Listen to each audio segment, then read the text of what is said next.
Kuya, tay, pasensya na. Hindi kasi ako kumakain ng dinuguan eh. Ha? Sayang naman. Ito yung specialty ng asawa ko, Alden. Ayan na. Ito na naman ang masarap na ulam.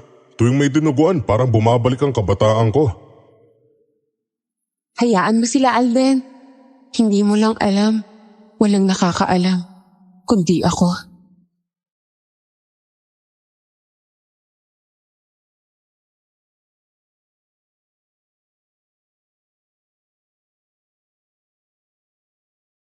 Minsan, sa buhay, nakakalungkot mang isipin na mismong pamilya mo ang magpapahirap at magbibigay ng dahilan para maging masama ka. Kaya nagkakaroon ng masama dahil na rin sa masamang ugaling pinapakita nila. Gusto kong ibahagi ang naging karanasan ko noong dalawin ko ang aking ama sa probinsya. Para lubos niyong maunawaan ng lahat, ako si Alden. At ito ang aking kwento. Bago ko simulan ng storya, huwag kalimutang mag-subscribe bilang suporta sa ating channel. Tatay, mas tahimik ko rito kaysa sa Maynila. Wala masyadong ingay na sasakyan kundi mga kuliglig sa paligid. Oo anak, tahimik dito pero minsan nakakabingi rin ng sobrang katahimikan eh. Dumito ka na kasi, baka sakaling magustuhan mo ang probinsya. Pag-iisipan ko muna, tay. Si Kuya Lucas ba nandyan na? Gusto ko siyang makausap. Matagal-tagal na rin kaming hindi nagkita at nagkamustahan. Oo anak, nasa bahay niya ang kuya mo. Nag-ayos ng gamit. Punta mo na lang siya. Hoy Alden! Tagal nating hindi nagkita. Halos hindi na kita makilala dahil sa itsura mo. Ikaw din kuya, medyo tumaba ka. Pero hindi naman sobrang taba. Ibig sabihin masarap magluto ang asawa mo. Aba oo, talagang masarap magluto si Aurora. Lagi siyang nasa kusina, halos hindi ko na nga makausap minsan eh. Siya na ba yung asawa mo kuya? Mukha nga siyang tahimik lang. Hindi ba siya lumalabas ng bahay niyo? Lumalabas naman, minsan nga lang.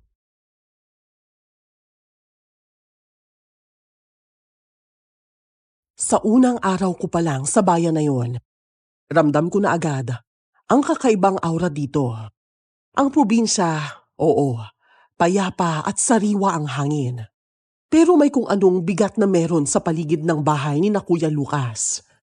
Pagpasok ko, nakita ko si Aurora. Manipis ang katawan, maamong mukha at laging nakayuko. Parang laging may iniisip. Sa tingin ko, hindi siya masaya kasama ang kapatid ko.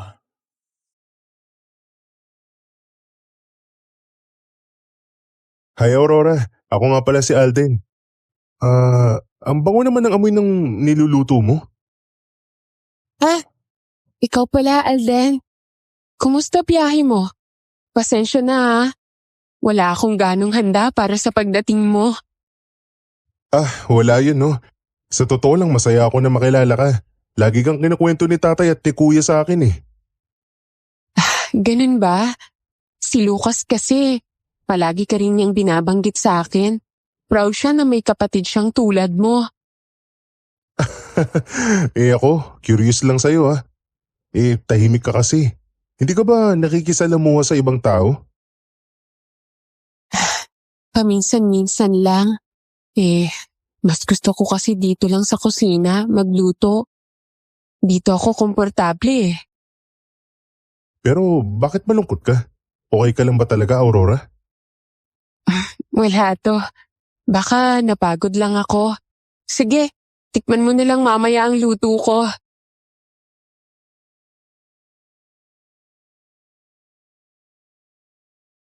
Habang kausap ko si Aurora, pakiramdam ko parang may kurtina na nakatakip sa tunay niyang damdamin. Oo, ngumiti siya, pero hindi umaabot sa mga mata. Nararamdaman ko ang bigat ng dibdib niya at tinatago niya yon sa pamamagitan ng pagluluto. Doon siya humuhugot ng lakas sa mga pagkaing inihahain niya. Pero kahit ganoon, hindi niya kayang ikubli ang lungkot sa kanyang mga mata.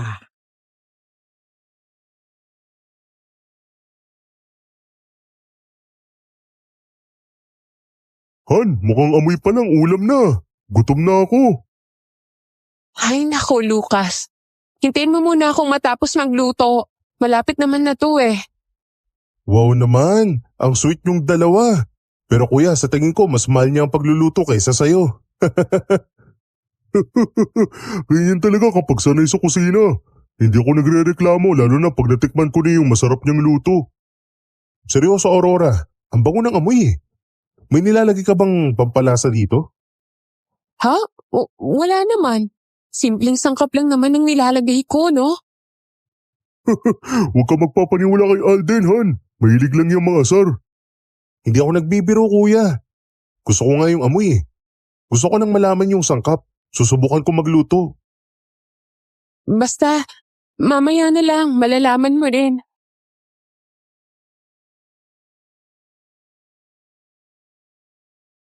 Doon ako unang kinabahan. Ang reaksyon ni Aurora, parang nadali ko siya sa isang sikreto. Hindi simpleng nilaga o adobo lang ang nasa kawali. Hindi ko alam kung ako lang ba ang nakakaramdam. Pero may kakaibang init sa paligid habang nagluluto siya. Para bang may halong dasal o sumpa ang bawat paghalo niya. Hindi talaga ako mapakali noong mga panahong yun.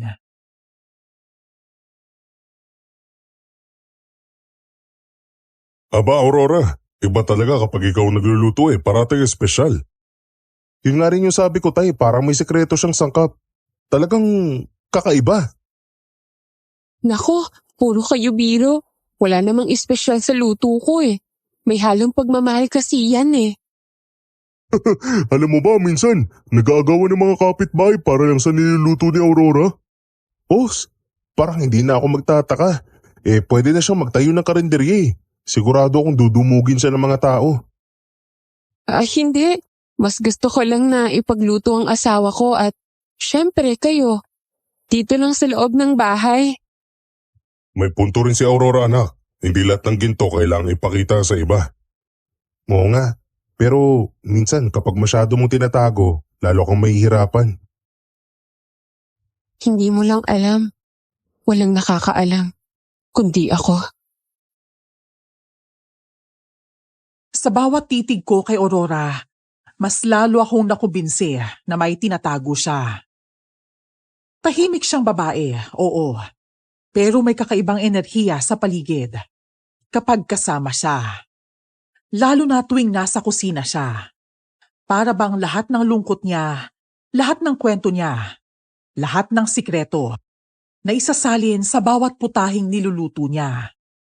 Hindi ko alam kung matatakot ba ako o maaawa sa kanya. Pero noong mga panahong yun, kailangan ko muna siyang obserbahan sa mga gagawin niya.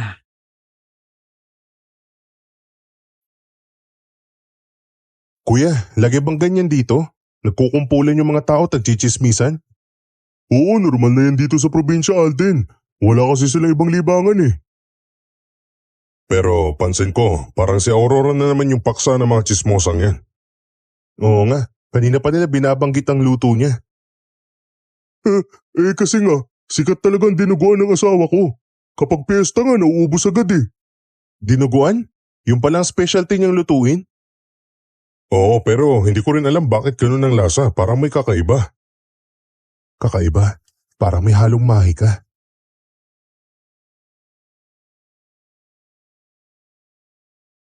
Doon ko unang narinig ang kakaibang luto ng dinuguan. Sabi nila, espesyal daw yun. Kakaiba ang lasa at parang may mahika. Ang mga kapitbahay, pabulong-bulong, pero ramdam kong natatakot at nasasabik sila. Doon ako lalong kinilabutan. Kung totoong may halong mahika ang niluluto ni Aurora, anong klaseng sikreto ang itinatago niya?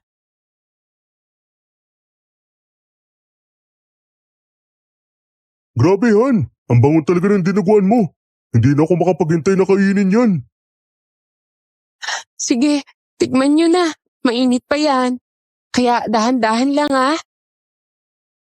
Ayan na, ito na naman ang masarap na ulam. Tuwing may dinuguan, parang bumabalik ang kabataan ko.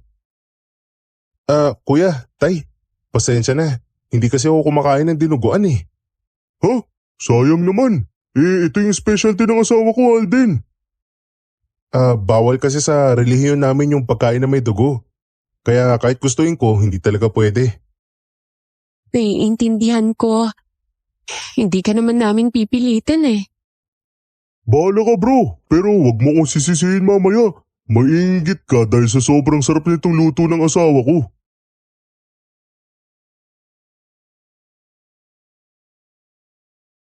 Habang naguunahan sila sa dinuguan, ako naman, tahimik lang na nakaupo. Pinagmamasdan sila. Ang bilis ng galaw ng kanilang mga kamay. Parang gutom na gutom. Hindi lang basta pagkain ang nakikita ko. Nakikita ko sa mukha nila na may kakaibang pagkasabik at hayok sa pagkain. Sa loob-loob ko, buti na lang at hindi ako kumain. Pero kasabay ng kaba, may halong kuryosidad din sa utak ko noong mga panahong yon. Ano bang meron sa niluluto ni Aurora? Bakit sabik na sabik sila? Diyos ko, Aurora. Parang gumaan yung buong katawan ko dahil sa luto mo. Han, hindi ko alam kung bakit pero parang gusto kong mag-jogging sa labas ngayon. Ay nako Lucas, kumain ka nilang muna. Kuya, seryoso ka ba? Kakakain mo lang, gusto mo na agad mag-exercise? Oo, grabe bro, ang gaan ng katawan ko para akong superhero. Totoong sinasabi ng kapatid mo. Para akong bumata ng 10 taon. Ako parang normal lang. Wala naman akong nararamdaman na ganyan. Siguro kasi hindi ka nakikikain. Hindi ako makapaniwala sa nakikita ko. Habang lumalakas sila ng lumalakas, ako naman ay naiwan sa normal na pakiramdam. Ang tatay ko na kanina'y medyo mabagal gumalaw, biglang naging masigla. Si kuya parang hindi napapagod. Pero ako, walang kahit anong pagbabago. Sa tingin ko, hindi ako naapektuhan dahil hindi ko kinain ang luto niya. Bro, tignan mo to. Hindi pa ko hinihingal kahit kanina pa ako paikot-ikot oh. Parang gusto kong sumayaw bigla. Tara, sayaw tayo. Sabayan niyo ako. Ang weird niyo, tay. Kuya, seryoso po. Para kayong sinapian ng masamang espiritu Hayaan mo sila Alden. Minsan, kailangan din nilang maging masigla. Masigla? Baka may ibang dahilan kung bakit sila nagkakaganyan. Tama ba? Kung anumang dahilan yun, wala akong pake. Basta, masaya ako at malakas. Yuhuu! Oo nga, kung may kakaiba nga edi mas okay yun. Tay, wag naman ganyan. Hindi lahat ng masarap dapat basta-basta tinatanggap.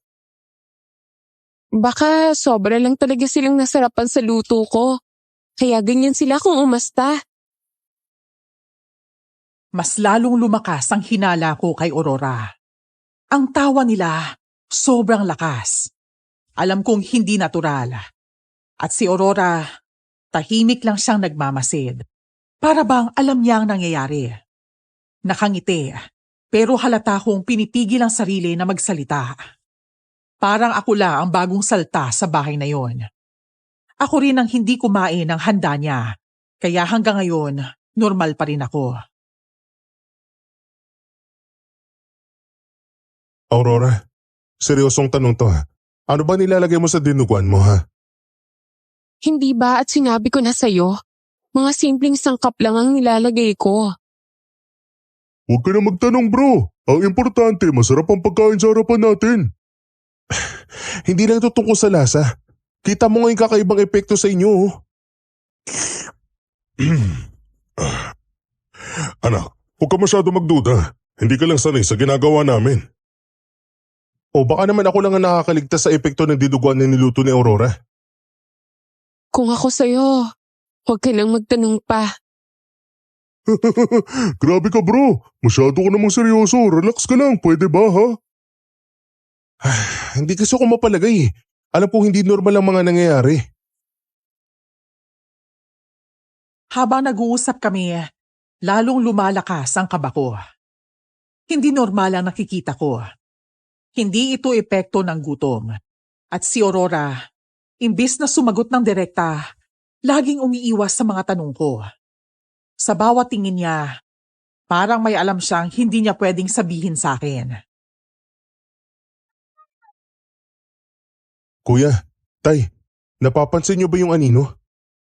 Anong anino? Wala naman ah. Anak, baka guni-guni mo lang yan. Ganyan talaga dito sa atin. Hindi tay, kita ko sa sahig. Gumagalaw talaga yung mga ibang gamit. Marami naman talagang tao. Kaya lang mas mabuting ako na ang magluto.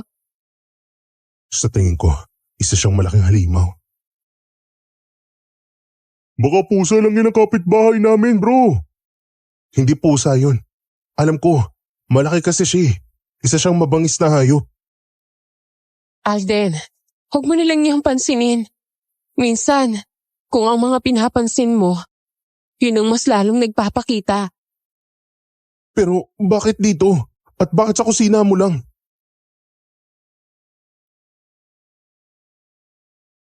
At doon tumindig lahat ng balahibo ko sa katawan. Ang anino, malinaw na isang kakaibang nilalang na hindi ko maipaliwanag. Hindi ko alam kung aso, baboy o paniki. Pero tiyak ko, di yun basta hayop lang. At habang naghuhugas si Aurora, naroon lang ang anino. Naglalakad-lakad sa paligid niya na parang bantay o kasabwat sa bawat plano niya.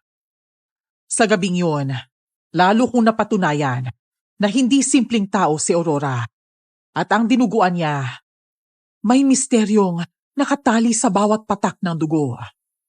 Isang gabi, nagulat ako nang makita ko ang kakaibang kilos ni Kuya Lucas.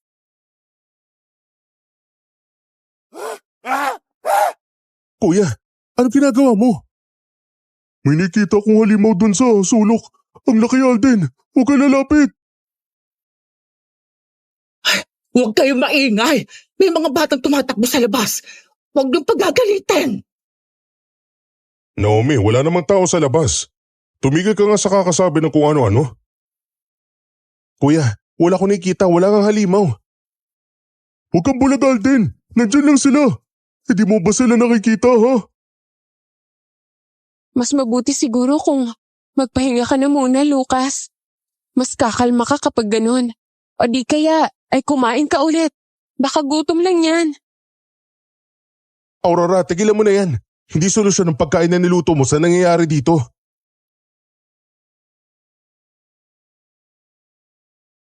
Ramdam kong hindi na normal ang lahat. Si Kuya Lucas, sinasaniba ng takot na wala namang nakikita. Si Nanay Naomi, bigla na lang tumatawa at nagsasalita ng kung ano-ano na may kausap. Si Tatay, pilit pinipigilan ang mga nangyayari. Pero halata ko ring hindi siya mapalagay. At si Aurora, tahimik lang. Laging may daladalang plato ng dinuguan. Gustong ipilit na kainin ulit ng lahat. Ang nakakatakot, mas lalong lumalala ang sitwasyon sa bawat subo nila. Alden, huwag mo nang pakialaman si Aurora. Kung ayaw mo kumain, huwag ka na lang sumali sa gulo dito. Tay, hindi niyo ba nakikita? Mas lalo nagiging agresibo ang lahat pagkatapos kumain ng luto ni Aurora. Ano mo ba talaga nangyayari? Naririnig niyo ba? May humabol sa akin. Huwag niyo ako iiwan. May tumatawag sa akin. Mga bata! Mga bata! Nay Naomi, bumalik ka rito. Hindi pa oras para lumabas ka. Anong papel yan, Aurora? Lagi kong nakikita may sinusulat ka o hawak ka. Ano bang meron dyan? May mga bagay na hindi dapat tinatanong.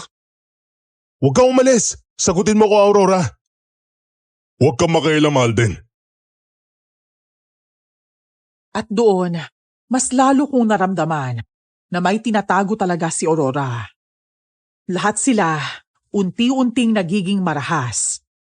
Pero siya, kalmado. Laging alam ang susunod na mangyayari. Nakita ko ang maliit na papel na inipit niya. At hindi yun simpleng resibo o listahan. Para yung isang orasyon. May mga nakasulat na kakaibang letra na hindi ko maintindihan. At bakit tuwing magwawala ang pamilya ko, siya lang ang kalmado? Sigurado akong siya ang may hawak ng sagot sa mga nangyayari.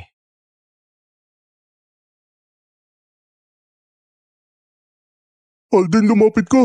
May mga mata sa dilim. Alam kong hindi sila tao. Kuya, wala ko nakikita. Pero kung totoo man yan, hindi pagkain ng solusyon. Huwag kayo lumapit sa akin! Umalis kayo! Hindi niyo ako makukuha! Naomi, bumalik ka rito. Huwag kang lalabas. Huwag niyo na siyang pigilan pa. Marunong siyang bumalik dito sa bahay. Tay, hindi nyo ba nakikita? Mas lalo kayong binabaliw ni Aurora. Tumimik ka, Alden. Wala kang alam sa mga nangyayari. Tay, pati ikaw. Nakikita ko nag-iba ka na rin. Nung panahong yun, ay parang isang bangungot na hindi ko matakasan. Si Kuya Lucas, halos mabaliw na sa mga imahinasyon na nakikitang mga halimaw.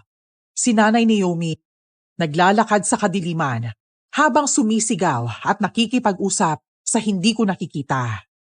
Si Tatay, unti-unti ring nagiging agresibo. At ang may gawa ng mga nangyayari ay si Aurora. Wala siyang ibang ginawa kundi magpakain ng dinuguan at magdala ng mga papel na puno ng orasyon. Siya ang susi sa lahat ng kaguluhang ito. Aurora, sabi mo nga sa akin, sino nagturo sa'yo ng mga niluluto mo? At bakit mo ba ito ginagawa, ha? Hindi mo na kailangang malaman, Alden. Basta ang importante, kumakain sila at sumusunod sa akin at sa tawag ng kanilang laman. Hindi na ako magpapaloko sa'yo. Hinihintay ko na may magtanong sa akin ng ganyan. Alden, tama ka. Hindi siya tao. May kasama si Aurora. Si Lola Sonia! Si Lola Sonia may gawa ng lahat ng ito!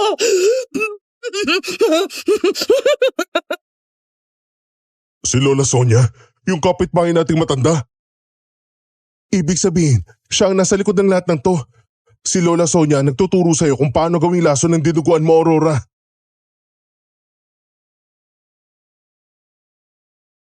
At dun ko na nga nasigurado ang lahat ng hinala ko na may isang malinaw na sagot. Si Aurora. Hindi lang basta nagluluto ng kakaibang putahe. May nagtuturo sa kanyang gumawa nun. At ang mas malala, si Lola Sonia pala. Ang matandang kapitbahay nila. Isang aswang na nagkukubli sa anyo ng isang inosenteng matanda. Siya ang dahilan kung bakit nagiging halimaw ang pamilya ko. Siya ang nagturo kay Aurora kung paano ihalo ang dugo sa pagkain upang baguhin ang isip ng tao, maging ang katawan at ang kaluluwa. At ako lang ang natitirang hindi pa natatali sa sumpa ng dinuguan. Pero paano ko sila matutulungan para bumalik sila sa normal? Aurora, sabihin mo na ang totoo. Hindi ka pwede magtago sa mga salita mo habang lahat ng pamilya ko para nang nababaliw. Hindi mo talaga ako maiintindihan, Alden. Kung nakinig ka noon sa akin, Lucas, hindi sana ako niyurakan ng tatay mo at ng mga kapatid mo. Ano, Aurora? Huwag kang gumawa ng kwento, hindi totoo yan. Ano bang sinasabi mo? Seryoso ka ba dyan, ha? Tumigil ka, Aurora. Tigilan mo yung kalokohan mo. Kalokohan! Pinagtanggol mo ang mga anak mo! Kahit alam mong sila mismo ang bumababoy sa akin! At maging ikaw! Hindi totoo yan. Aurora, huwag mo akong idamay sa kasinungalingan mo. Diyos ko, hindi ko alam kung sino ang dapat kong paniwalaan sa inyo.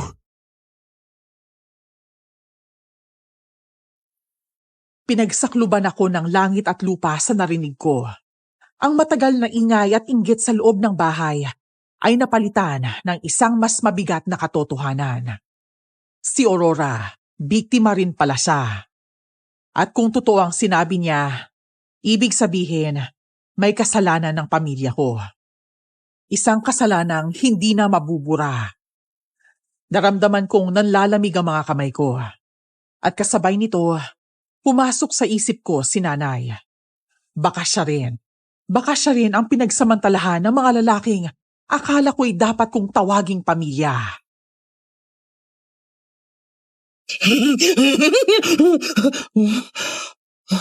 Aurora, hindi mo dapat binanggit ang bagay na yan. Dapat malaman nila ang katotohanan. Lalo na ikaw, Lucas. Hindi mo ako pinaniniwalaan nung sinabi ko sa iyo ang totoo. Kaya naman, isa-isa ko nang kinuha ang mga kapatid mo. Dahil sa ginawa nila sa akin. Wala akong alam sa nangyari sa'yo. Hindi ko kasalanan ng ginawa ng mga kapatid ko. Huwag mo ko isama sa kasalanan nila. Walang kasalanan ng mga anak ko. Isa kang sinungaling na babae. Wala kang utang na loob. Tay, tama na. Hindi mo siya pwedeng saktan.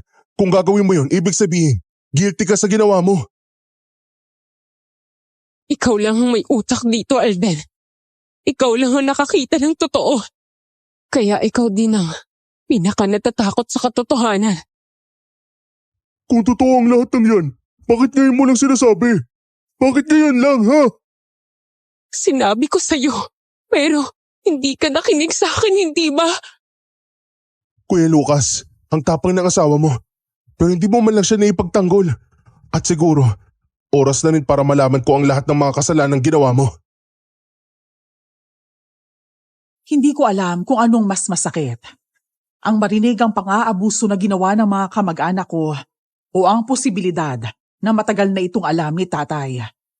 Pero tinakpan niya na ang kanilang kasalanan. Ang taas ng tingin ko sa kanya bilang haligi ng pamilya. Pero biglang nagbago. Ang galit niya kay Aurora ay hindi lang pagtatanggol, kundi isa itong pagtatakip. At si Kuya Lucas, kahit sinasabi niyang inosente siya, hindi ko maiwasang magduda. Ang tinig ni Aurora ay totoo. Puno ng sakit na hindi kayang gumawa ng imbento. At ako, unti-unting nadudurog. Kasi biglang pumasok sa isip ko si nanay at ang kaba na baka siya man. Biktima rin ng kasakiman nila. Aurora, kung may kasalanan ng pamilya ko, hindi ko sila ipagtatanggol. Ipaglaban mo ang hustisya para sa'yo. Tutulungan kitang makuha ang hustisya para sa'yo. Hindi ko kailangan sabihin, Lucas. Kasi alam mo sa bawat gabi na pinipikit ko ang mata ko, nararamdaman ko pa rin ang sakit na ginawa nila sa akin. Tigilan mo na! Hindi ko hayang sirain mo ang pangalan ng pamilya ko. Pamilya? Kung ginawa nga nilang sinasabi ni Aurora, hindi pamilyang tawag doon, tay. Halimaw yun. Ruben, hindi ba't alam mo ang lahat? Ikaw mismo, nakita mo noon, di ba? Salamat na inayumi sa sinabi mo. Kahit minsan, may isang babae ring umamin ng totoo. Dahil alam kong alam mo rin ang lahat. Pero wala kang ginawa. Aurora, kung totoo ang lahat ng sinabi mo, isa lang ang gusto kong itanong. Paano mo natitiis na makasama pa sila sa iisang bubong? Kasi gusto kong makita ang araw na pagbabayaran nila ang lahat ng ginawa nila sa akin. At siguro, dumating na nga ang panahong yan. At dun ko napagtanto na hindi lang basta galit ang bumabalot kay Aurora. Isa itong sugat na ayaw gumaling. Isang sugat na pinilit itago. Hanggang sa siya mismo ang nagkaroon ng kapangyarihang gumante. Ang mga kapatid namin ni Kuya Lucas, isa-isang namatay sa mga misteryosong pangyayari. At ngayon, bigla kong naiintindihan. Hindi pala sumpa ang dinuguan niya, kundi hustisyang binalot sa dugo. Pero habang pinagmamasdan ko siya, hindi ko maiwasang isipin si nanay. Baka siya rin naging biktima. Baka kaya lagi siyang tahimik noon. Pwede rin yun ang naging dahilan ng pagkasakit at madali siyang nawala. At sa lahat ng to, ako lang ang naiwan. Basag ang pagkatao at maraming tanong. Sino yun? Kilala mo ba siya, Aurora? Oo, kilala ko siya. Sino? May nakita ka ba, ha? Nasaan? Nasaan? Wala kang makita, Alden. Tumigil ka sa kahibangan mo. Hindi ako nagkakamali. May babae sa bintana. Kung sino man ang nakita mo, siya ang totoong may hawak ng lahat ng sikreto. Nakatingin siya diretso sa akin. Hindi ko alam kung gusto niya akong lapitan o gusto lang niyang ipaalala na kasama siya sa lahat ng ito. Alden, huwag mo siyang puntahan. Baka siya nang… At kung siya nga, siguro ito ng oras para malaman ko ang lahat.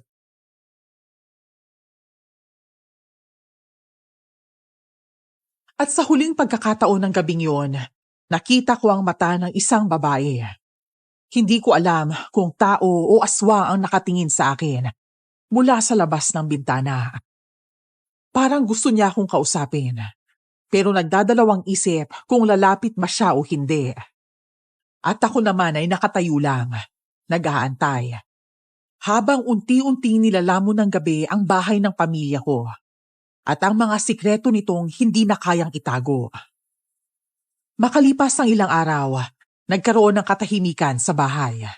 Naisip ko na dapat akong makipaglapit kay Aurora para malaman ko ang mga pinaplano niya.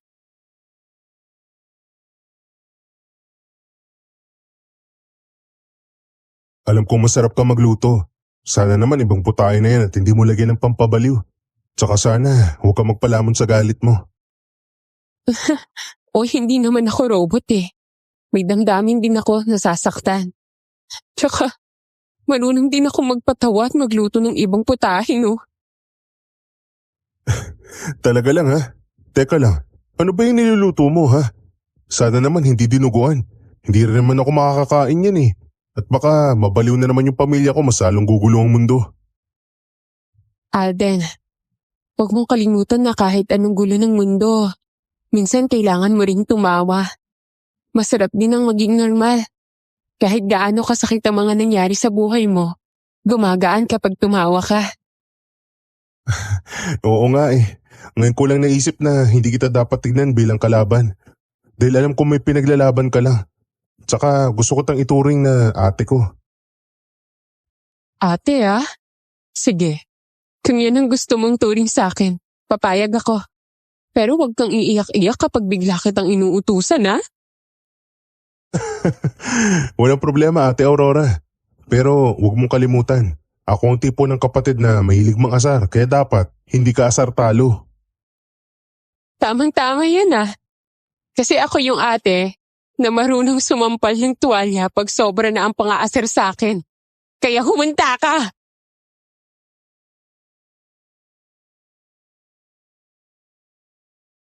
Sa mga oras na yon, gumaan bigla ang pakiramdam ko. Wala munang aswang, wala munang dinuguan, at hindi nababaliw ang pamilya ko katulad nung nakaraang gabi. Bumalik ako sa mga panahong kasama ko pa si nanay sa kusina. Nagkukulitan habang nagluluto si nanay. At sa hindi ko inaasahan, kay Aurora ko ulit naramdaman yung init ng isang kapatid.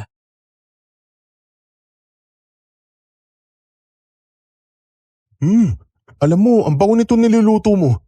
Hindi ko akalain kaya mo magluto ng ibang putahe. Bukod sa dinuguan. Kung mataas ang pasensya mo, matututo kang magluto ng kahit anong ulam. Ganon din sa buhay, Alden.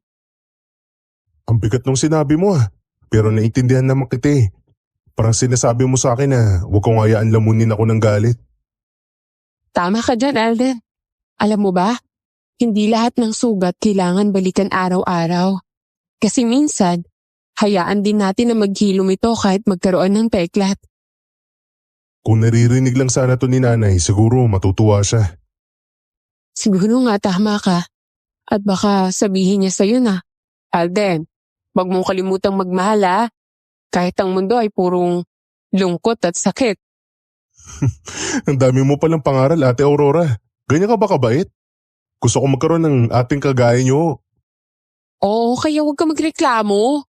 Tikman mo na tong niluto kong ulam. Masarap yan at wala akong hinalo ah.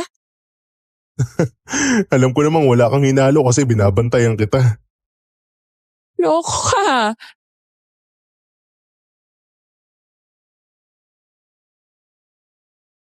Ang hirap maniwala na may mabuting puso pala si Ate Aurora. Marunong din siyang magpatawa.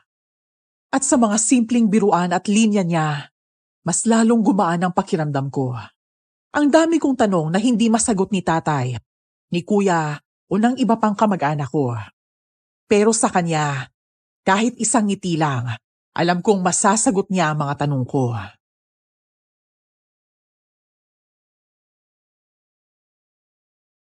Kuya, ayos ka lang ba?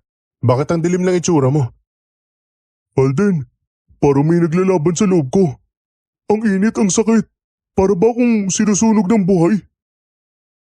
Lucas, huwag mo labanan ang nararamdaman mo. Hayaan mong lumabas kung ano ka talaga. Anong ibig mo sabihin, Ate Aurora? Huwag mo sabihin, Oo, darating ang oras na isa-isa silang magbabago. At ang kailangan mong tanggapin na hindi na silang dating pamilya mo. Alden, umalis ka! Hindi ko kayang pigilan ang sarili ko! Kuya, huwag naman sana. At nung gabing yun, doon nagsimula ang bangungo. Ang pamilya ko, isa-isa nang nagiging halimaw. Si Kuya Lucas, na dati kong iniidolo, unti-unting naging hayok sa dugo at laman. At si tatay, pumasok bigla sa kusina, dala ang mabigat na itak. Parang nawawala siya sa kanyang sarili. Wala nang atrasan, Aurora. Alam ko na kung bakit mo kami ginaganito. Gusto mong sirain ang pamilya namin. Hindi ko na kailangan sirain ng pamilya mo. Ang sarili niyo na ang sisira sa inyo. Tama na, Tay. Hindi nyo ba nakikita? Nag-iiba na ho kayo. Huwag ka mag-aksaya ng boses, Alden. Ang dugo at laman lang ang susundin namin. Ang mga pagkain yan ang bubuhay sa amin at hindi kami mamamatay. Nay Naomi, hindi na ako matatakot sa inyo. Simulat sa pool. Alam ko na darating ang araw na magiging ganap na silang halimaw. Ate Aurora, paano mo nagawa ang mga to? Talagang pinaghandaan mo mabuti ang pagiganti mo. Naagrabyado din ako katulad ng nanay mo. Pinagsamantalahan at niriyak-riyakan. Kaya ngayon ako babangon. Sa puri namin ginawang basahan. Parang tinamaan ako ng kidlat sa sinabi niya. Si nanay. Ano ang koneksyon niya kay Aurora? At bakit alam niya ang lahat ng tinatago ng pamilya ko? Nanginginig akong lumapit sa aparador ng kusina. Tila may humihila sa akin na puntahan yun. At doon, sa ilalim ng mga lumang tela, nakita ko ang isang luma at naninilaw na kwaderno. Ano to? Bakit nandito sa bahay na to ang diary ni nanay? Basahin mo ang nakasulat dyan, Alden. Huwag kang matakot sa katotohanan na maaari mong malaman, Alden. Hindi totoo to. Ano nakasulat dyan ha, Alden? Nakalagay dito, si nanay, pinagsamantalahan ng pamilya niyo nung kabataan niya pa. Wala kayong hiya. Masahol pa kayo sa hayop. Tumigil ka! Huwag mong paniwalaan na nakasulat dyan. Hindi yan totoo! Hindi ka sinungalingan ang sakit na nararamdaman mo, Alden. At yan ang sugat na itinago ng nanay mo hanggang sa mamatay siya. Kaya pala siya laging tahimik noon. Siguro, yun ang isang dahilan kung bakit maaga nawala sa akin si nanay. Pagbabayaran nila ginawa nila sa nanay ko. Ngayon, naiintindihan mo na kung bakit ako nandito. Hindi para sirain ka, kundi para tulungan kang makita ang buong katotohanan. Katulad ng ginawa nila sa nanay mo, yun din ang ginawa nila sa akin.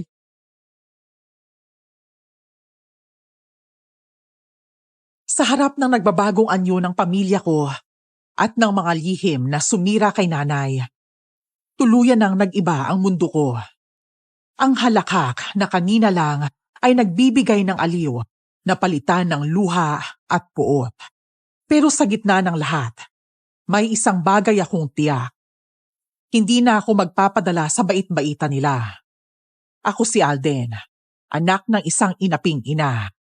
At oras na para harapin ang mga taong walang awa. Ilang sandali pa, unti-unti silang nanghina at nawala ng malay. Hinayaan namin sila habang nakahandusay sa sahig. Aurora, ang bigat na nangyari sa iyo at kay nanay. Hindi ko alam kung anong mararamdaman ko dahil punong-puno na ako ng pot at galit. Hindi mo kailangang harapin mag-isa ang lahat ng to, Alden. Nandito ako at may mga bagay na kailangan mong matutunan para malabanan ng pamilya mo. Anong ibig mo sabihin? May sekreto ka pa bang tinatago? Oo, matagal na akong may hawak ng mga kaalaman laban sa mga aswang. Gusto kong ibahagi yun sa'yo, pero dapat handa ka. Alam kong ako ang may gawa nun sa pamilya mo. At para sa akin, nararapat lang yun sa kanila. Aurora, kung totoo nga na ang pamilya ko ay isa-isa nang nagiging halimaw, wala na akong ibang pagpipilian kundi ang labanan sila. Kaya ituro mo lahat sa akin ang dapat kong matutunan. Simulan natin dito. Ito ay abon ng sagrado. Kaya nitong harangan ng mga nilalang sa gabi. Abo ang magiging panlaban natin? Oo, pero mas malakas pa to sa kahit anong klaseng kapangyarihan kapag ginamit ng tama. Subukan mong ibugas sa hangin kapag lumapit sila. Nagsimula na akong magsanay. Nagsasanay ako para matalo ko ang pamilya ko. Buhay ang nakasalalay dito. Habang tinuturuan ako ni Aurora ng mga sikreto laban sa mga aswang, ramdam kong may kakaibang enerhiya na nanggagaling sa kanya. Pero imbes na katakutan, para akong naaaliw. Kasi sa kabila ng mga nangyari, ramdam kong kakampi ko siya. Sigurado ka bang kaya ko to? Hindi pa nga ako marunong maghiwa ng sibuyas nang hindi umiiyak eh. Kaya mo yan, Alden. Ang sekreto, huwag mong ilapit masyado ang sarili mo sa sandata. Isipin mong para ka lang nagbabalat ng prutas. Parang ang labo naman nun. Pero sige, gagawin ko. Kung makakapatay ako ng halimaw gamit to, mas magiging malakas na ako. Hindi lang basta nakakapatay, Alden. Ang kutsilyo na yan, pinahina ng langis ng bawang. Kaya kahit isang galos lang, ramdam nila ang hapdi at sakit. Ang galing mo naman, Ate Aurora. Dapat noon mo pa sila pinarusahan. Ayoko silang mamatay nilang basta-basta. Mabilis na kamatayan yun. Ang gusto ko, pahiran pa sila hanggang sa sila na mismo ang humingi sa akin ng tawad maging sayo. Pambihira ka naman, ate. Sino ba mag-aakala na magtuturo sa akin ng ganito yung babaeng akala ko dati, kalabang ko? At doon ko lang naisip, hindi lahat ng pinagmumukhang halimaw ay talagang halimaw. Si Ate Aurora, kahit puno ng galit sa nakaraan niya, kahit ginamit niya ang puot para gumanti, ayos lang yun. Kaya ngayon, naging kapatid na ang turing ko sa kanya. At mas lalo kong nakita ang kakaibang liwanag sa kanya. Para saan naman to? Ang simple lang nito, maging ang ordinaryong tali. Yan ang pangontra sa mga halimaw. Hindi lang tali yan. Isa yung proteksyon. Kapag sinuot mo, mahihirapan silang lumapit sa'yo. Gagamitin ko to sa kabutihan. Hindi yan binili sa kung saan-saan. Bawat hibla ng tali na yan, galing sa isang ritual. At ang nanay mo ang may-ari niyan. Nanay, paano mo naman nalaman ng mga yan? Marami pang bagay na hindi mo pa alam, Alden. Pero darating ang oras. Lahat ng yan, ipapakita at sasabihin ko sa'yo. Sige, kahit gaano pa kasakit ang katotohanan, tatanggapin ko ng buong puso.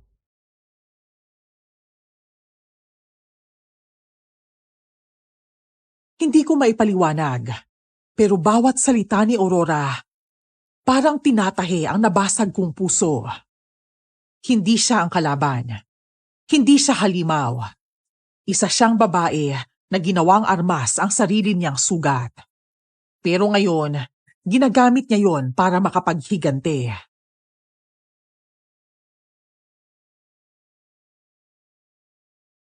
Aurora, May gumagalaw na naman dun oh. Nakita ko ang anino sa puno.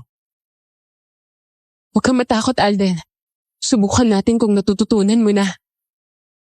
Ako? Ako agad? Hindi ba dapat ikaw muna? Hindi ako laging nandito sa tabi mo, Alden. Kailangan mong matutong lumaban para sa sarili mo. O sige, bahala na si Batman. Kung pumalpak man, ang mahalaga sinubukan ko. Yan ang gusto ko sa'yo eh. Nagpapatawa kahit ang daming problema. Ayan, umuurong yung anino. Aurora, epektibo nga yung ginawa natin. Nang makita kong umatras yung anino, halos gusto kong magdiwang. Totoo nga na kayang lumaban ng isang kagaya ko. At mas lalo kong naramdaman na hindi ako pabigat. Si Ate Aurora, tinuruan akong gamitin ang dilim laban sa dilim.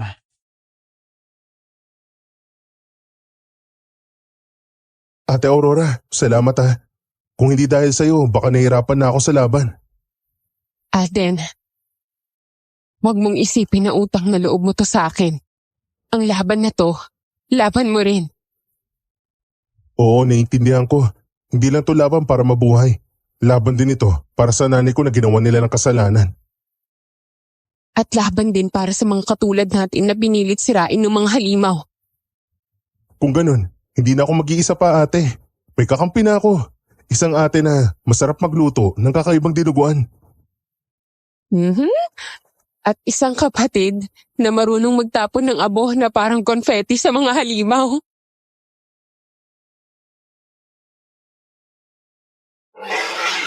Akala ko doon na matatapos ang gabing yun. Pero mula sa dilim, may lumabas na kakaibang nilalang. Ang mata, pula. Ang ngiti, nakakatindig balahibo. Ang babaeng nakita ko noon sa bintana, nakatayo sa harap ko ngayon. Alden, matagal na kitang minamastan. Aurora, nandiyan na naman siya. Siya yung nakita ko dati. Maghulos dili ka, Alden. Pakinggan mo muna siya. Hindi ako kalaban. Hindi ako narito para patayin kayo. O ay isang sandata laban sa mga tunay na masasamang nilalang. Sandata? Anong ibig niyong sabihin? Ako ang ginawa nila ang halimaw para labanan ng iba na mas malalakas sa halimaw. At ikaw, Alden, ikaw ang susunod na pipiliin ng dilim o ng liwanag.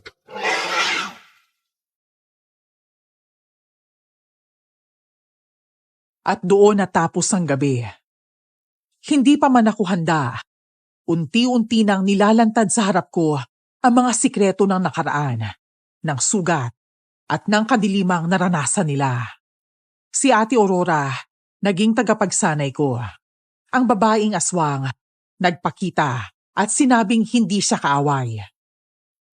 Lalaban ako para sa mga taong naagrabyado mismo ng pamilya ko. Hindi ako papayag na makapanakit ulit sila. Kung hindi ka kalaban, bakit lahat ng galaw mo nakabantay sa amin? Kailangan kong bantayan ang bawat galaw mo dahil doon ko makikita ang pagiging busilak ng puso mo. Alam kong natatakot ka, pero minsan, ang takot mas mabuting gabay kaysa tiwala. Kung totoo lahat ng sinasabi mo, patunayan mo. Hindi sapat ang salita lang para maniwala kami sa'yo. Hindi ako pumapatay ng tao. Ang totoo, gusto ko lang parusahan ng tatlo. Sina Lucas, Mang Ruben, at Aling Naomi dahil sa mga kasalanang ginawa nila. Ano? Ibig mo sabihin, ikaw ang dahilan bakit gabi-gabi silang parang nababaliw? Hindi ba yung dinuguan ni Ate Aurora yung nakapagpabaliw sa kanila? Oo, isa ako sa dahilan kung bakit sila may nakikitang halimaw. Pero may epekto rin ang dinuguan ni Aurora. Hindi ko sila pinatay. Pero ginamit kong ritual na itinuro ni Lola Sonia. Isang matandang aswang mula sa Samar. Dugo ng hayop at dasal ng kadiliman ang kailangan. Alam ko ang ritual na yun. Alam mo pala ang lasa ng dinuguan ko na may halong sumpa? Ate, ibig sabihin, lahat ng dinuguan na pinatikim mo sa kanila, may bahid ng ritual? Hindi ko alam kung matatawa ba ako o masusuka. Yung pagkaing halos araw-araw nilang inaabangan, may halo palang sumpa at sikreto mula sa Samar. Pero sa totoo lang, hindi ako nandidire. Para bang lahat ng kinain nila, nakakadagdag ng lakas sa kanila.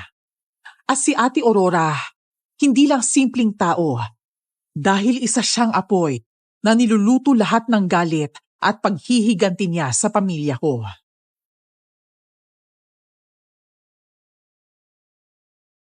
Ate, mukhang kakailanganin natin maganda para sa laban. May tinatago ka pa ba sa akin? Hindi lahat ng katotohanan dapat isubo agad, Alden. May mga bagay na masakit lunukin kahit na pinakuluan na ng ilang beses. Alam mo na ngayon ang sikreto, Alden. Pero huwag ka magalala. Hindi ako galit sa'yo. Ang galit ko, nakalaan lamang sa kanila. Anong ginawa nila sa'yo? Pinilit nila akong gawing alipin. Ginawa nila akong halimaw para iligtas ang kanilang mga sarili. Wala silang awa. Mga halimaw talaga ang pamilya nila. Gumagawa sila ng kasalanan, pero ang singi, ibinabato sa iba. Kaya pala gabi-gabi sila nagkakandabaliw. Hindi pala dahil sa akin o sa dilim, kundi dahil sa kasalanan nila mismo.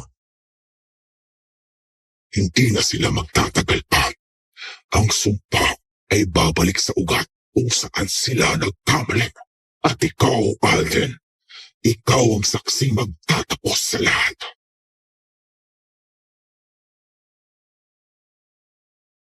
Nagsimula akong magduda kung sino talaga ang kalaban.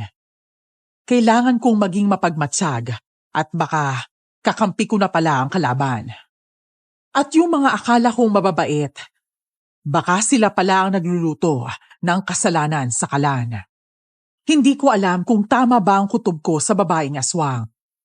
Pero isa lang ang malinaw. Hindi na ako makakataka sa mga nangyayari ngayon.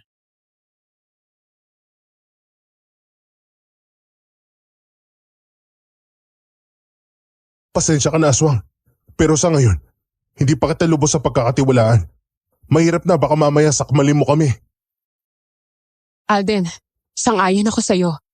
Kailangan nating malaman kung sino ang mas mabangis. Sino ang mas determinado na manalo sa labang to. Naiintindihan ko kayo sa inyong naging pasya. At kung pipili ka, Alden, tandaan mo, hindi lahat ng may pulang mga mata ay at. Kung minsan, yung nakangiti sa harap, sila ang tunay na anak ng dilim. Tama ka dyan. Ang mga halimaw minsan, nagbabalat kayo para manlin lang. Sana, hindi ka isa sa kanila. Noon pa man, hindi na ako tumitigil sa pagluluto. Kasi bawat ritual sa niluluto ko, may kasamang poot at galit.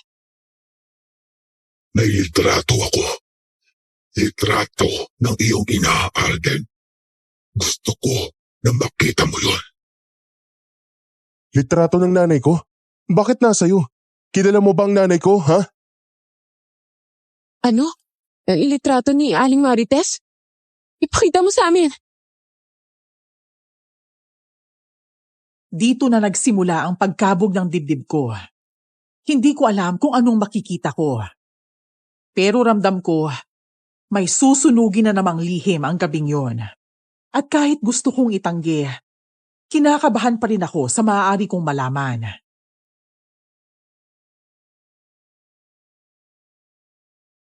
Ito ang litrato. Tingnan mo, Alden. Nanay, pero bakit kasama niyo si na Lucas at Tatay Ruben dito? Bakit hindi ako kasama sa litrato? Diyos ko, panaginip lang ba to? Bakit sila magkakasamang tatlo? May nakasulat sa likod. Alden, tignan mo.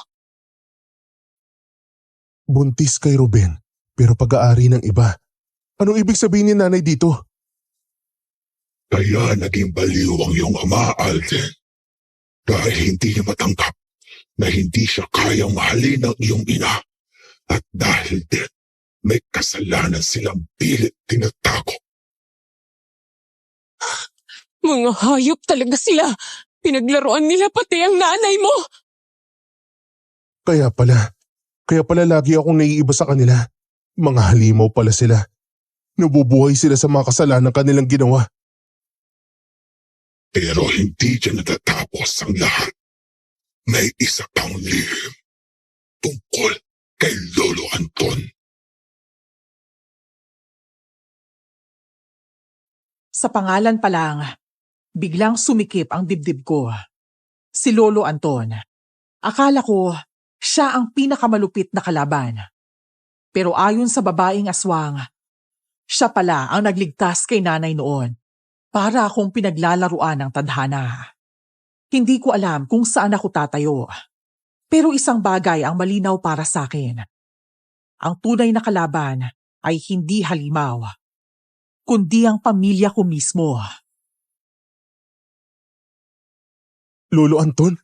Siya ang nagligtas kay nanay noon? Nasaan na siya ngayon? Siya ang pumigil sa kapamakan na sasabitin sana ng iyong ina. Kung hindi dahil sa kanya, baka hindi ka na isilang sa mundo ito. Kaya niya tinutulungan si Aling Marites. Dahil isa siyang bantay. Mabuti na lang at hindi pa huli ang lahat nung panahong yon. Nailigtas pa rin ng nanay mo sa masasama na yon. Kaya lang, nabayaran din si Lolo Anton. Kaya hindi binatay ang pamilya mo. Kung ganun, isa rin palang kalaban si Lolo Anton. Isang bantay na naging alipin ng pera.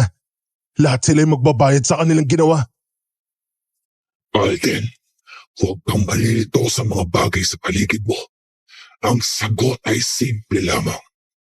Ang tunay mong kalaban ay hindi kami mga nilalang ng dilim. Ang kalaban mo, ang mismong pamilya mo. Kung ganun, oras na para sa paghihigante. Hindi ko pwedeng palampasin ang ginawa nila sa akin at sa nanay mo.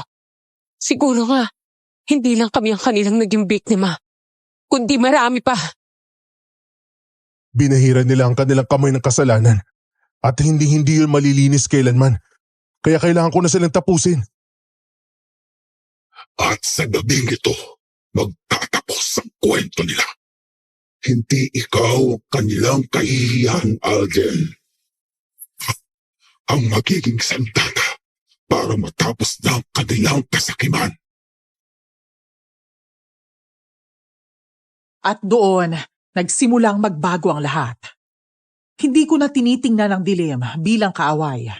Ang tunay na halimaw, nakangiti sa liwanag habang tinatago ang kanilang mga kasalanan. At ngayon, alam ko na ang katotohanan. Hindi na ako magiging bulag. Sabi nga ng babaeng aswang, isa akong sandata laban sa pamilya ko. Pero hindi pala sila madaling kalaban. Ate Aurora, nasusunog yung kubo ni Mang Lito. Nagwawala na sila, tatay.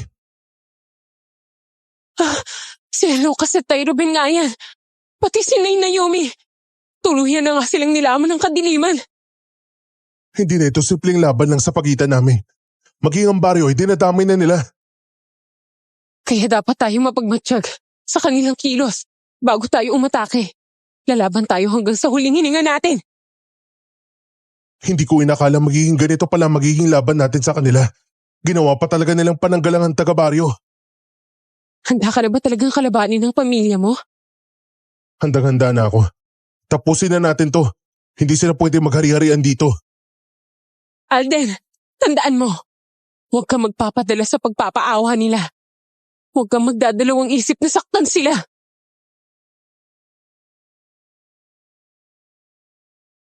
Habang papalapit kami, ramdam ko na ang init ng apoy at ang lagitik ng mga kubong nagkakabitak. Parang nagpista ang mga halimaw sa gitna ng baryo. Merong sigawan, naglalagablab na apoy, at amoy na nabubulok na dugo. Hindi ko na nakikita ang dating baryo.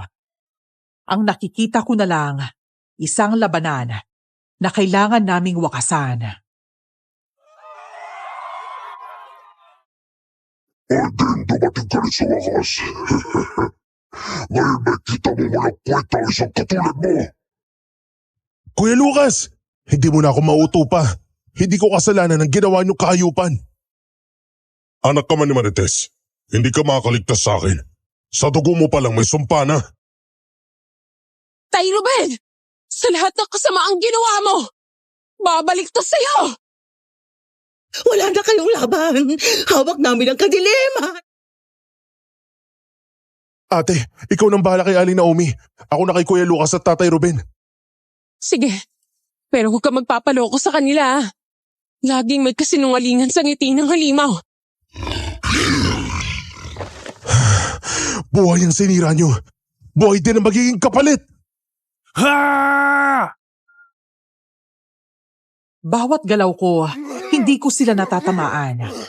Pero patuloy pa rin ang pag-atake ko.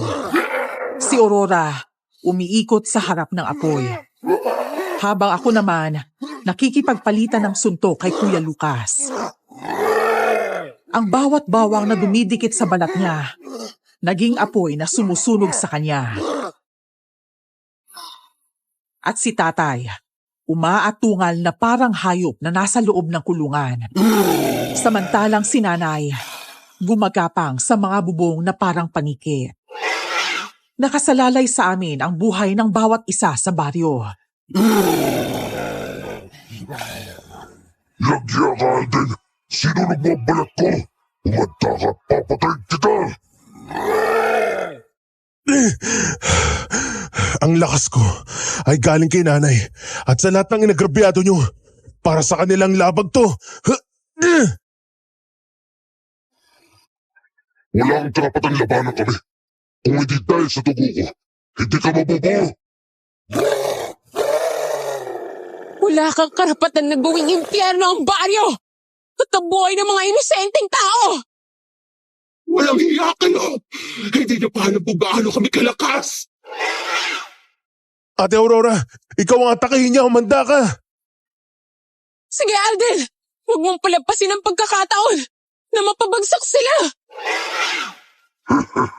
At tapang mo pa rin, Alden. Pero sa huli, magiging katulad ka rin namin. Isang halimaw at papatay ng inosenteng tao. Hindi ako magiging kagaya niyo, Kuya Lucas. Sa huli, ako ang magwawakas ng inyong kasalanan. Ha! Ramdam ko na malapit nang matapos ang lahat. Pero kasabay ng aking lakas, ramdam ko rin ang takot. Si Kuya Lucas, kahit sugatan, kitang-kita pa rin ang galit sa mga mata niya. Si Tatay, halos nababaliw na sa kakasigaw at panayang atake sa akin. Habang si Nanay naman, tumatawa pa rin kahit unti-unti na itong sinusunog ni Ate Aurora. Wala na ang bakas ng pagiging tao nila. At alam kong oras na rin para patunayan na kaya kong maging sandata at ipagtanggol ang mga naaapi. Aurora, mamamatay ka sa apoy na ginawa mo. Ate, kumapit ka lang. Tay, ako ang harapin mo. Ang sakit! Ang sakit! Ito na muling gabi mo! Isa pang salot sa pamilya namin! Alden, Hindi niyo siya mapapatay hanggat nandito ako. Ito ang sayo, Aling Naomi.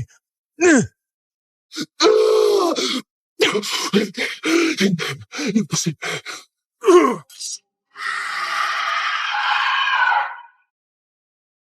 Alden, pinatay mo ang nanay ko. Kaya papatayin din kita! Hindi dito matatapos ang lahat! Ate, huwag kang bibitaw. Tatapusin ko ang laban na to. Ha! Naramdaman kong muntik na akong mawala ng kakampi. Si Ate Aurora, duguan, at halos mawala ng malay. Kung hindi ako nakahabol, baka tapos na siya. Pero hindi ako papayag. Hindi ako papayag na kunin nila ang tanging kapatid na pumili sa akin. At sa sandaling yun, pakiramdam ko, hindi lang ako. May presensya pa akong ramdam sa likod ko. Sino ka? Baka humadamay kayo sa laban namin ng kapatid ko. Alden, siya si Lola Sonia, ang nagturo sa akin ng kakaibang tinuguan. Isa ka ng matanda. Wala kang lakas laban sa amin. Ang lakas ay hindi lang nagmumula sa dugo, kundi nasa tabang ng puso ng binatang kagaya niya. Kung ganun, tapusin na natin to. Kami na ang maghahari sa baryo at magiging alipin namin kayo. Naniniwala ako na makakaya mo siyang matalo, Alden. Para sa nanay ko! Ito naman, para kay Ate Aurora! At para sa baryo!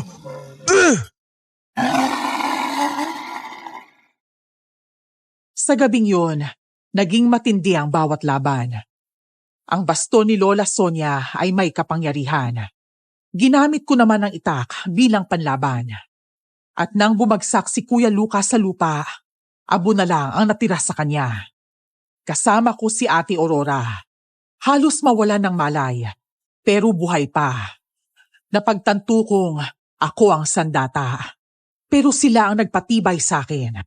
At sa labang to, kami ang nanalo. Ngunit yun ang akala ko.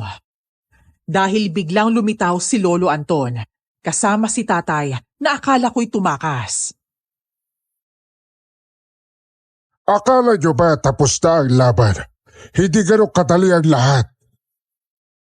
Alden, katulad ka rin ng nanay mo. Ngayon, tapusin na natin lahat ang laban na to. Kung akala nyo natatakot ako sa inyo, nagkakamali kayo. Tatapusin na kita kaysa magasik ka pa ng kasamaan. Marami ka ng kasalanan. Alden, huwag ka magpatalo. Hindi sila dapat manaig. Hindi na ulit sila makakapanakit sa katulad naming mahihina. Kaya mo silang talunin, Alden. May busilak kang puso. Hindi ko na kailangang sumali pa. Alam ko, gusto mo siyang tapusin para makapaghiganti ka sa ginawa nila sa iyong ina. Maraming salamat sa tulong mo sa pag-apula ng apoy. Huwag ka mag-alala dahil hindi na sila sisikatan pa ng araw. Ikaw, Anton, ilang dekada ka nang nagpapanggap na haligi ng baryo. Pero ngayong gabi, matatapos na ang kasinungalingan mo. Tumatanda ka na nga, Sonia. Huwag mong subukan ang kakayahan ko. Ikaw ang dahilan kung bakit hindi ko nakuha ang lahat ng gusto ko. At ikaw naman, Tatay Ruben. Pinagmamalaki ko pa namang tatay kita. Pero isa kang malaking kasinungalingan. Dahil halimaw ka. Wala kang karapatang tawaging haligi ng pamilya. Wala kang galang sa akin. Kung hindi dahil sa akin, sigurado akong matagal ka ng patay. Tapos ang oras sa paglalaro mo bilang bayani, Alden. Ngayon, oras na para tapusin kita. Nagtawag pala ng kakampi si tatay. Ramdam ko ang bigat ng hangin, ang amoy ng kalawang mula sa itak, at ang tapang na may halong galit mula sa mga mata nila. At sa sandaling yun, wala na kaming kawala. Kailangan naming lumaban hanggang dulo. Huwag mong ipilit ang laban, Sonia. Hindi ka na kasing lakas ng dati. Hindi ka na makakapagtago sa likod ng kasinungalingan, Tatay Ruben.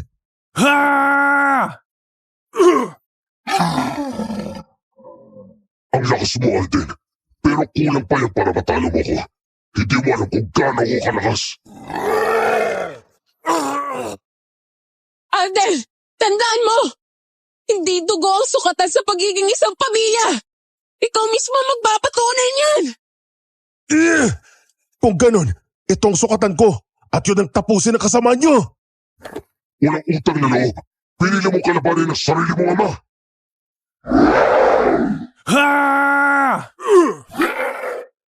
Nagtagpo ang bakal at itak namin. Nagliyab ang paligid na para bang mismong hangin ang nagagalit. sina Lola Sonia at Lolo Anton naglalaban gamit ang kanilang lakas. Ako naman at si tatay, nagmanggaan din kaming dalawa. Lahat ng sugat sa nakaraan, inilabas ko sa pamamagitan ng puot. Lahat ng galit, lahat ng pait, inilabas ko para maging sandata ko.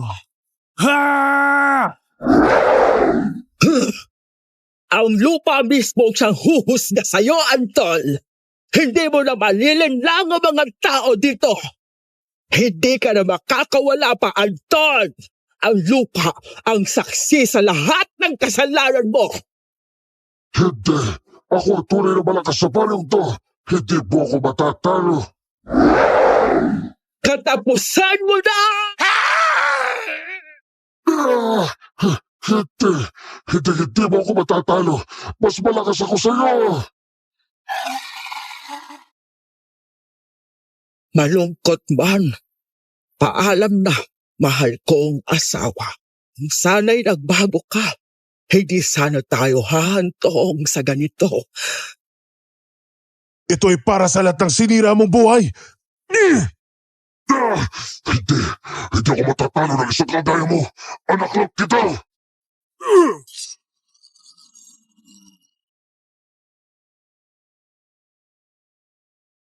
Tapos na, Alden!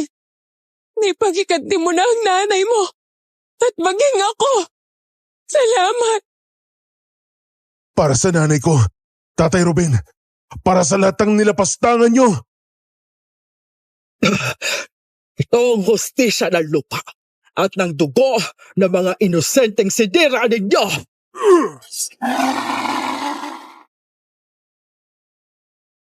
At sa huling hampas, bumagsak si tatay. Nakaluhod ito at umapoy ang katawan hanggang sa laging abo siya katulad ni Lolo Anton. Tinupok ng apoy hanggang wala nang natira kundi abong tinangay ng hangin. Natahimik ang gabi, pero ramdam ko ang bigat ng pakiramdam namin. Alam kong hindi pa rito natatapos ang kwento. Pero masaya kami dahil sa huli kami pa rin ang nanalo.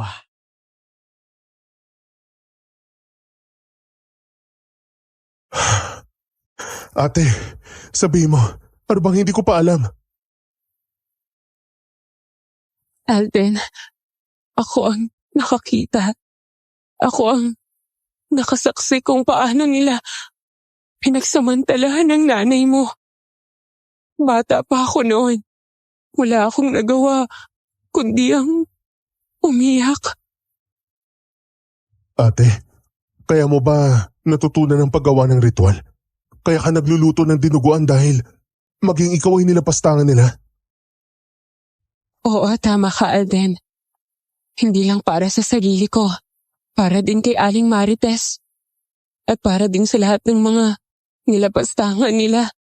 Gusto kong maipaghiganti ang sakit na kinimkim ko. Pero nagkamali rin ako. Kasi nadamay ka.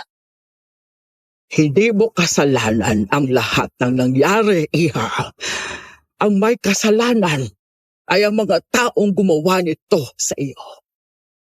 Ate, hindi ka halimaw. Silang gumawa sa atin ng bangungot. Kaya huwag mo sisihin ang sarili mo. Alden, salamat. Maraming salamat. Wala ka nang dapat katakutan pa. Tapos na ang lahat. Ngayon, magpapatuloy tayo sa buhay natin ng mapayapa at masaya.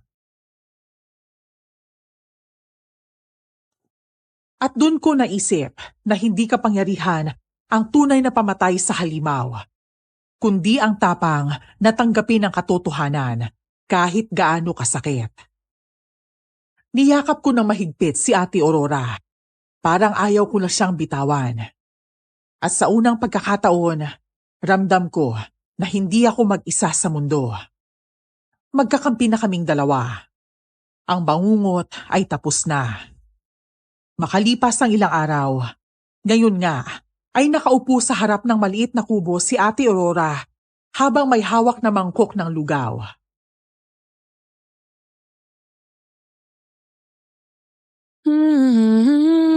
Uy, Alden! Tikpan mo muna to. Alam kong pagod na pagod ka sa trabaho mo. Kailangan mo kumain para hindi ka na manghina. Salamat ate ha. Pero alam mo, kahit anong iyain mo basta ikaw ang nagluto. Kakainin ko dahil alam ko masarap. Kahit nga lugaw lang, parang pista na eh. Ay nako, ewan ko sa'yo. Lagi kang may palusot eh. Pero sige, kung masarap nga yan, araw-araw ipagluluto kita ng lugaw. Alam mo ate, hindi ako makapaniwala sa mga nangyari. Tapos ng lahat ng paghihirap natin. Alam mo yun, gumaan bigla ang dibdib ko. Oo. Pero may kirot pa rin sa puso ko kapag naaalala ko ang lahat ng nangyari. Kasi pamilya pa rin sila eh. Pero siguro, kailangan na rin nating tanggapin na hindi lahat ng pamilya may dalang pagmamahal. Kaya nga siguro tinatawag na pamilya ang pinipili mo kasama. Hindi lang dahil kadugo mo o asawa. Kaya simula ngayon, ikaw ang pinipili kong pamilya ate. At ikaw, ang pinipili kong kapatid. Tsaka, hindi ako mataaray ah. Kasi naman, pero sige, aminin ko na. Mas matapang ka kaysa sa akin, ayos na ba yun? Asus, binuhala mo pa ako. Pero sige na nga.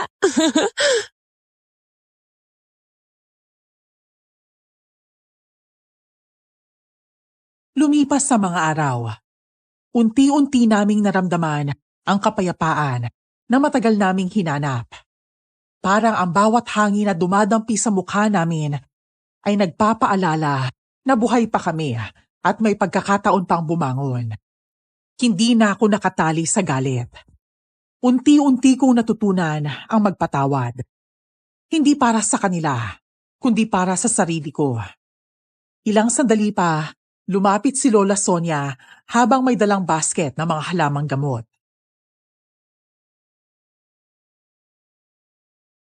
Oh, kayo ha. Huwag kalimutang uminom ng pinakuloang dahon. Mabisa ito sa paghilom ng sugat at sa pagtaboy ng masamang nilalang. Salamat dito, Lola Sonia. Dahil po sa inyo, marami pong tao dito sa baryo na natutulungan nyo. Lola, sigurado ko bang panggamot to at hindi pampalakas ng halimaw? Kasi parang amoy dinuguan eh. Ang lakas sa loob mong sabihin sa akin yan, Alden, ha? Kung naging halimaw ka, pakakainin kita ng dinigdik na bawang. Kita mo, Alden? Kahit si Lola Sonia, hindi makatiis sa mga banat mo eh. Alam nyo kasi, kailangan din natin maging masaya. Kasi sabi nga nila kapag tumawa ka, ang kalahati ng sakit nawawala. At tandaan ninyo, hindi ako mawawala sa tabi ninyo. Hanggat may nangangailangan ng tulong, nandito lang ako.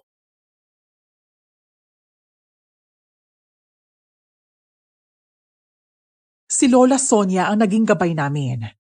Hindi lang sa laban, kundi naghilom din ang mga sugat namin. Siya na ang naging magagamot ng baryo. Tinutulungan ang kahit sino. Kahit paminsan, pinaghihinalaan siyang mangkukulam. May ilan kagaya ni Lola na siyang nagsisilbing ilaw. Si Ate Aurora naman, naisipan niyang magtayo ng maliit na karinderya.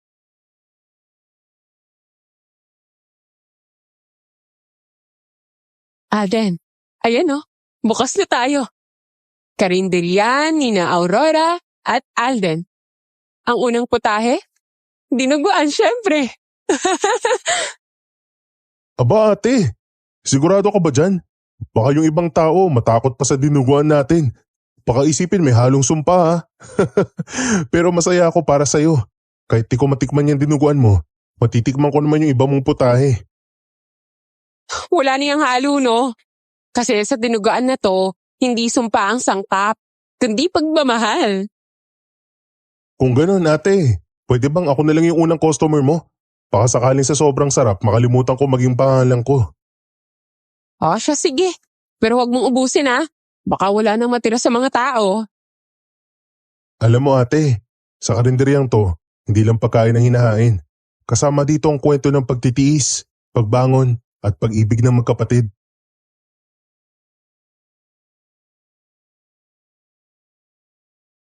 At doon ko nakita ang bagong simula. Ang karinderya, hindi lang negosyo para sa amin. Isa yung alaala na kahit gaano kasakit ang nakaraan, kaya pa ring maging malinis at mabuti ang kinabukasan. Lahat ng dumadayo sa karinderya, hindi lang busog ang tiyan, kundi pati ang puso.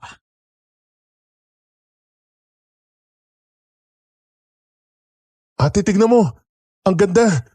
Para bang sinasabi ng araw na tapos na ang gabi. Oo nga, Alden eh. Sinasabi ng araw na kahit gaano kadilim, may liwanag pa rin darating. Alam mo, dati akala ko isa kang halimaw. Pero ngayon naiintindihan ko na ang lahat. Hindi ikaw ang halimaw. Hindi, Alden. Sila ang gumawa sa atin ng bangungot. Pero tayo ang pupili na lumaban at magpatuloy. Salamat, ate. Kung wala ka, baka hindi ko kinaya ang lahat. At kung wala ka, baka matagal na akong sumuka at naging masama. Ngayon, kahit saan tayo dali ng buhay, sigurado akong kaya na natin. Habang nakaupo naming pinagmamasdan ni Ate Aurora ang lumulubog na araw, may halakhak ng bata mula sa malayo.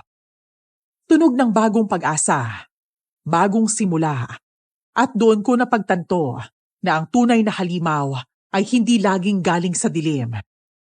Minsan, sila mismo ang nasa loob ng tahanan. Pero higit doon, natutunan ko ring magpatawad at magpatuloy. At sa wakas, kasama si Ate Aurora, may bago kaming buhay. Buhay na hindi na tinatabla ng anino ng kahapon. Maraming salamat sa inyong pakikinig sa aking naging karanasan. Muli, ako si Alden. At ito ang aking kwento.